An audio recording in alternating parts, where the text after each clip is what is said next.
جاب لها الفستان من روسيا وخاتم ألماس بملايين الدولارات، وأحفادها قدموا لها الشبكة، وبنتها قالت له خد بالك منها دي ست العرايس، وعريسها خطف منها بوسة جريئة، واللي عملته بنتها لما شافتها عروسة محدش يتخيله. وحسين فهمي خدها بالحضن قدام عريسها ورد فعل مثير، وبوسي شلبي رقصت لها، وهالة صدقي زغرتت لها. واللي عمله أهل العريس يوم الفرح صادم جدا. لقطات من حفل كتب كتاب المخرجة إيناس الدغيدي. يا ترى ايه كواليس الحفلة؟ مين اللي حضر الحفلة؟ ايه اللي طلبته إيناس الدغيدي من يسرا وهاني رمزي؟ تفتكروا هتقضي شهر العسل فين؟ يلا بينا نعرف اللي حصل بالظبط من طقطق لسلام عليكم. طبعا كلكم شفتوا صور كتب كتاب المخرجة إيناس الدغيدي واستغربتوا، بس هتستغربوا اكتر لما تعرفوا اللي حصل في حفلة كتب الكتاب. ايوه، الحفلة كانت مليانة مواقف غريبة ومثيرة لدرجة تحسسك انك بتشوف فيلم او مسلسل من وحي الخيال. إيناس الدغيدي اصرت انها تعمل كتب كتاب كبير بعد ما فرحها باظ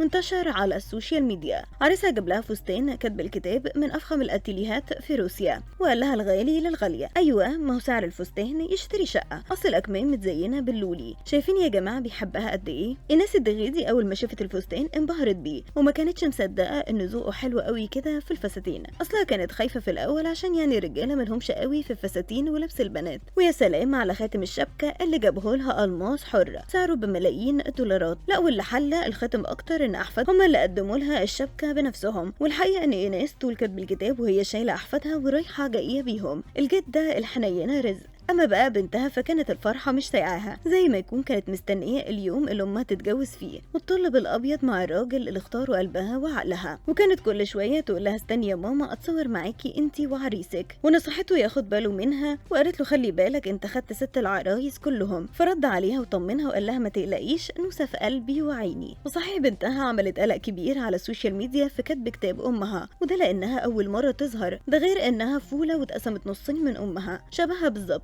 العريس والعروسه كانوا رومانسيين بزياده قوي، هما بيرقصوا سلو مع بعض. ايناس قالت له بحبك فخطف منها بوسه جريئه، خلت كل اللي حواليهم يسقفوا ويصفروا فرحانين بيهم. حسين فهمي اول ما شافها في الفستان الابيض ما قدرش يمسك نفسه، وطلع جري عليها وخدها بالحضن وقال لها يا اخيرا شفتك عروسه، مبروك يا حبيبتي. والمفاجاه ان عريسها ما اتضايقش خالص انه حضنها وحتى لما جوز يسرا وهاني رمزي حضنوها قدامه، يعني هو متفهم انهم صحاب وزمايل بقالهم سنين طويله. وبعدين يا جماعه هو عايش في روسيا فطبيعي يكون متفتح. إيناس الدغيدي اول ما دخلت يسرا وجوزها قالت لهم يلا نقف ونتصور كلنا مع بعض، اهم حاجه الصوره دي للذكرى. ونفس الموقف عملته مع هاني رمزي ومراته، فضلت تشد في هاني عشان يتصور معاها هي وعريسها احمد. بوسي شلبي فرحتها كانت كبيره وما بطلتش رقص وزغاريط، واللي زيها كمان هالة صدقي هتلاقوها روحت ما بتنطقش كلمه عشان زورها تعبها من كتر الزغاريط.